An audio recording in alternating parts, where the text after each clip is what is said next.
Δημήτρη.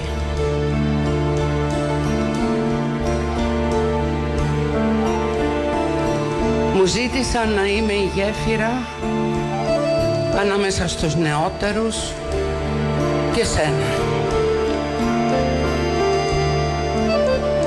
Και τι?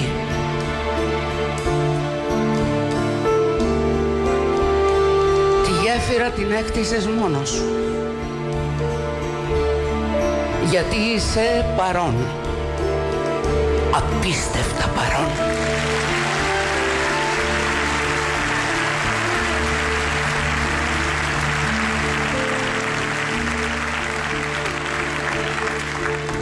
Μα τι έκανες ρε φίλε, λέω, και σ' αγάπησε τόσο πολύ, τόσο πολύ και τόσο πολύ όλοι.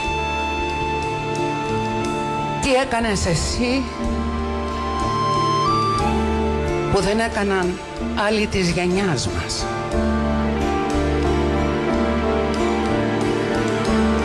Τραγούδισες τους καλύτερους κι άλλοι.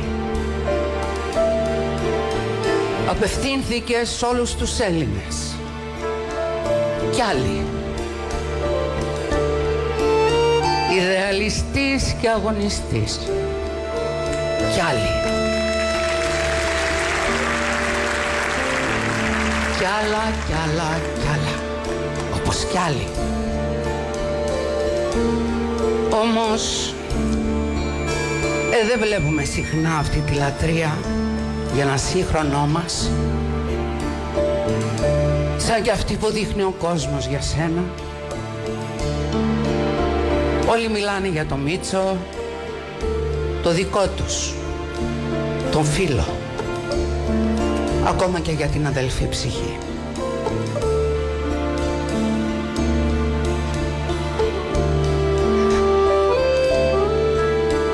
Είναι πολύ δύσκολο αυτό που καλέστηκα να κάνω απόψε, γιατί έπρεπε να είναι ειλικρινές, καθαρό, σαν αυτό που έκανες εσύ.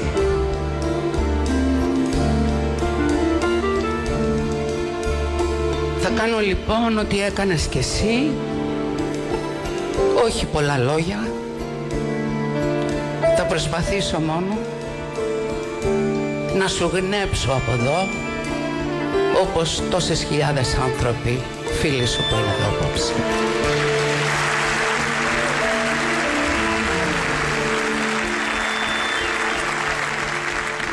Να σου γνέψω